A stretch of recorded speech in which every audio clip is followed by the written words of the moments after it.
Living life, everyday, late at night, not okay.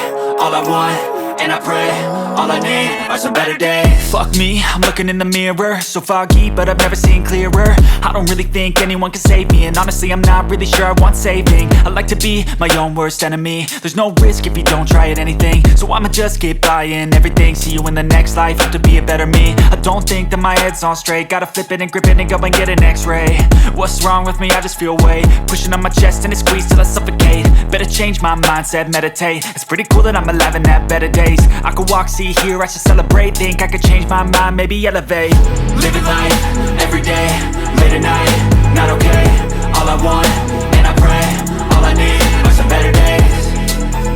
Yeah, all I need are some better days. Cause all I want, and I pray, I believe in the better days. I'm kinda stuck between a rock and a hard place. Do I work hard or live at my pace? You're only young once, yeah that's all great, but I also want a future where I'm okay. Living life is doing lots of cocaine. Wait no, it's living with no shame. Wait no, it's sleeping in on Sundays. I guess it's different for each of us and that's okay. Well I just wanna be happy, how to get there?